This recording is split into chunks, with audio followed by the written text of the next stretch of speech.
Hi everyone, আজকে আমি বানাবো trending chilli garlic Korean potato pasta recipe. এটা ফেসবুকে অনেক ভাইরাল হয়েছে, সো ট্রাই করলাম।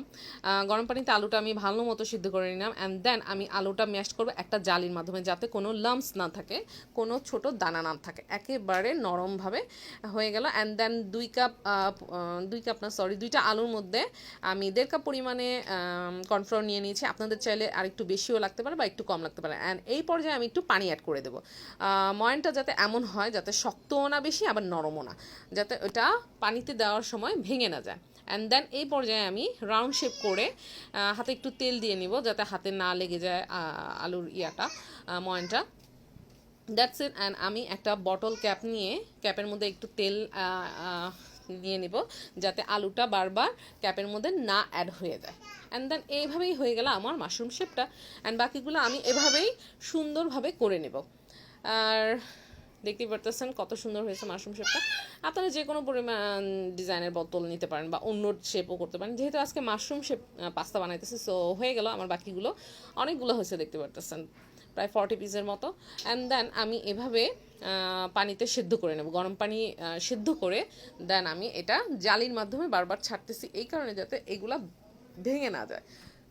2বারে ছাড়বেন বা আপনি আপনার যেভাবে মন চায় সেভাবে ছাড়বেন, জালি দিয়ে ছাড়তে হবে এমন কোনো কথা নাই। সো হয়ে গেল। অ্যান্ড দেন যতক্ষণ পর্যন্ত এটা গরম পানির উপরে না চলে আসবে, ভেসে ভেসে না থাকবে পাস্তাগুলো, ততক্ষণ পর্যন্ত এটা হয়নি। অ্যান্ড আমি আমার মেয়ের জন্য আবার একটু আলাদা করে শেপ করে নিলাম, ডোনাট শেপ। একটা স্টিক নিয়ে নিলাম কাঠের, অ্যান্ড ওটার মধ্যে একটু তেল দিয়ে ডোনাট শেপ করে নিলাম, যাতে ওরটা আমি আলাদা রান্না করতে পারি, সবগুলোর সাথে মিলে না যায়। That's it. ওরটা একটু হালকা স্পাইসি কম হবে, দ্যাটস ওয়াই আলাদা করা। অ্যান্ড দেন দেখতেই পারতেছেন আমার মাশরুমগুলো হয়ে গেছে।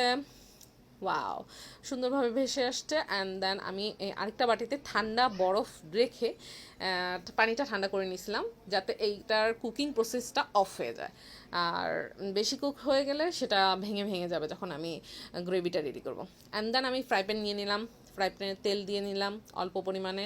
আপনারা চাইলে বাটারও দিতে পারেন, তাহলে ফ্লেভারটা আরও বেশি ভালো আসবে। অ্যান্ড আপনি চাইলে রসুন চপ করে দিতে পারেন, বাট আমার কাছে রসুন ছিল না, দ্যাটস ওয়াই আমি রসুন বাটা দিয়েছি, রসুন ব্লেন্ড করা ছিল। অ্যান্ড দেন নুডলসের সাথে যে ড্রাই ভেজিটেবলটা দেয় প্যাকেটটা, সেটা আমি অ্যাড করে দিলাম এটাতে। অ্যান্ড চিলি ফ্লেক্স দিয়ে দিলাম। আপনারা চাইলে চিলি ফ্লেক্সের পরিমাণ বাড়িয়ে দিতে পারেন। অ্যান্ড শুকনো মরিচ গুঁড়ো দিয়ে দিয়েছি কালারের জন্য, বেশি দিলে অনেক বেশি ঝাল হয়ে যাবে। আপনারা যারা ঝালখোর আছেন অবশ্যই এটার পরিমাণ বাড়িয়ে দিবেন, চিলি ফ্লেক্স অ্যান্ড গুঁড়োর পরিমাণটা। And soya sauce and tomato ketchup চাইলে আপনি আরও বাড়িয়ে দিতে পারেন, যখন আপনার মনে হবে যে পরিমাণে অল্প হয়ে গেছে। যদি মাশরুমের পরিমাণ বেশি থাকে আপনি আর একটু দিয়ে এটাকে বাড়িয়ে নেবেন। সো আমি আবার এটাকে মনে হয় টমেটো কেচাপ আর একটু দিয়েছি, লবণ অ্যান্ড চিনি। দ্যাটস ইট, হয়ে গেল। আর অন্য কোনো ইনগ্রিডিয়েন্টস দেওয়ার দরকার নেই, তেমন একটা ইনগ্রিডিয়েন্টসও লাগে না, বাসায় যা আছে তা দিয়েই হয়ে যায় ভাই, রেস্টুরেন্ট স্টাইলে এই খাবারটা। এটা খুবই ভাইরাল একটা রেসিপি, অবশ্যই ট্রাই করবেন, খুবই মজা হয়েছে, বিলিভ মি। অ্যান্ড আমি আবার একটু টমেটো কেচাপ দিয়ে দিলাম।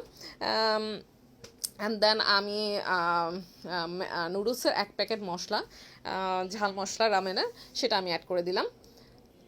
আপনারা চাইলে ঝাল না দিলে নুডলস অ্যান্ড ম্যাগি ম্যাজিক মশলাও দিতে পারেন, বাট এটা দিলে সেই সেই সেই। অ্যান্ড দেন আমি নুডলসগুলো সব, পাস্তাগুলো সব দিয়ে দিলাম। লুকসটা দেখেন, এখন একটা লুকস চলে আসবে।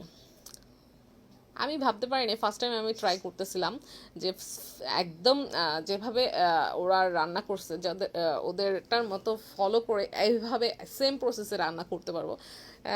হয়ে গেছে আর কি, যদিও আমি ওদেরটা টেস্ট করিনি, বাট লুকস দেখে মনে হইতেছে অ্যান্ড সেম প্রসেসে হয়েছে, একটাও ভাঙে নেন। কাঁচামরিচগুলো আমি এভাবে কেচি দিয়ে কেটে দিই, বিকজ আমি হাত দিয়ে কাটতে পারি না, আমার হাতে জলে। দ্যাটস ইট, হয়ে গেল। আপনি চাইলে এর মধ্যে চিকেন, ভেজিটেবল অ্যান্ড চিজ সব অ্যাড করতে পারেন, বাট আমি আজকে যেহেতু কোরিয়ান রেসিপিটা ফলো করতেছি, দ্যাটস ওয়াই আমি এগুলা কোনো কিছুই অ্যাড করিনি, জাস্ট ওরা যেভাবে রান্না করছে সেম টু সেম আমি ওইভাবে করলাম।